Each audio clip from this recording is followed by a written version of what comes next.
Hello friends. பல வேலைக்கு மத்தியில் ஏதாவது லீவ் கிடைக்கும்போது நாம் எங்கேயாவது போகணும்னு நினைப்போம். அப்போ முதலில் எல்லாரும் விரும்புவது ஹில் ஸ்டேஷன். அதுலேயும் அமைதியாகவும் பசுமை மாறாமலும் கண்ணுக்கு குளிர்ச்சியாகவும் இருக்கிறதுல வால்பாறையும் ஒன்று.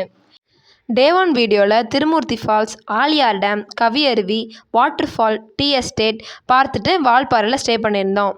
அந்த டே 1 வீடியோ பார்க்காதவங்க லிங்க்கை டிஸ்கிரிப்ஷனில் கொடுத்துருக்கேன். ஃபஸ்ட்டு டே 1 வீடியோ பார்த்துட்டு டே 2 வீடியோஸை பாருங்கள். ஹோம் ஸ்டேலேருந்து காலையில் 7:30க்கு வெளியே கிளம்புனோம். 7:30க்கு டீ கடை மட்டும்தான் இருந்தது. காலையில் டிஃபன்னா 8 மணிக்கு மேலே ஆகும். வால்பாறையிலேருந்து முதல்ல கூழாங்கல் ரிவருக்கு போனோம். இது வால்பாறையிலேருந்து 3 கிலோமீட்டர் தொலைவில் இருக்குது. வெயிலே இல்லாமல் ரொம்ப இதமாக இருந்துச்சு. ஃபோட்டோ எடுக்கிறதுக்கும் நல்லா இருந்துச்சு. அங்கே பக்கத்தில் கடைகள் நிறையா இருக்குது. அங்கே நம்ம ஸ்நாக்ஸ் ஐட்டங்கள் வாங்கிக்கலாம்.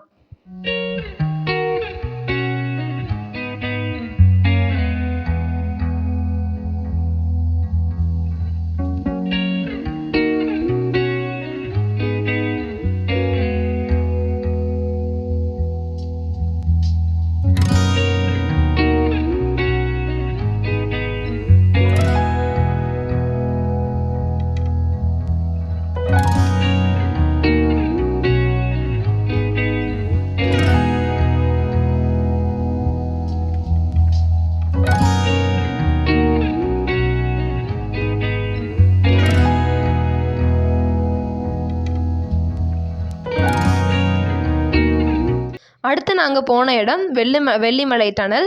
ரிவர்லேருந்து 5 கிலோமீட்டர் தொலைவில் இருக்குது. டனல் இப்போ அலௌடு இல்லை. பிரிட்ஜு உடஞ்சிருக்கிறதுனால நம்ம தூரத்துலேருந்து அதை பார்க்க முடியும். போகிற வழியில் ஆள் உயரத்துக்கு செடி வளர்ந்துருக்கிறதுனால அங்கே கொஞ்சம் கவனமாக போகணும். ஆனால் பார்க்கிங் ஃப்ரீ தான். அடுத்தது நல்லமுடி வியூ பாயிண்ட்டுக்கு போனோம்.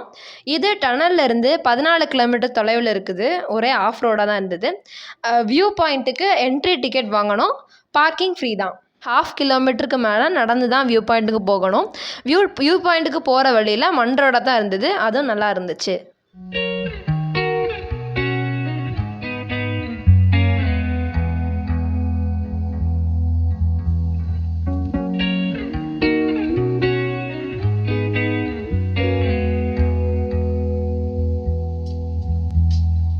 இந்த அனுபவம் ரொம்ப நல்லா இருந்துச்சு. வியூ பாயிண்ட் சொல்லவே வேண்டாம், ரொம்ப அழகாக இருக்கும். வியூ பாயிண்டில் டீ அண்ட் பாக்கெட் ஸ்நாக்ஸ் கிடைக்கும். அடுத்தது சோலையார் டேம். இது வியூ பாயிண்ட்ல இருந்து 20 கிலோமீட்டர் தொலைவில் இருக்கும். இது தமிழ்நாடு செக் போஸ்ட் பக்கத்தில் இருக்குது. அதுலேருந்து மலக்கபாரா கேரளா செக் போஸ்ட் வரும். இந்த செக் போஸ்ட் கிராஸ் பண்ணி தான் நம்ம அத்திரப்பள்ளி ஃபால்ஸ்க்கு போக வேண்டியது இருக்கும். செக் போஸ்ட்ல இருந்து அத்திரப்பள்ளி ஃபால்ஸ் 2.5 மணி நேரம் டிராவல் பண்ண வேண்டியது இருக்கும். இந்த ஃபாரஸ்ட் ரோட் டிராவல் ரொம்ப நல்லா இருக்கும். பாலச்சல் அத்திரப்பள்ளி ஃபால்ஸ் பார்த்துட்டு ஊருக்கு கிளம்பிட்டோம்.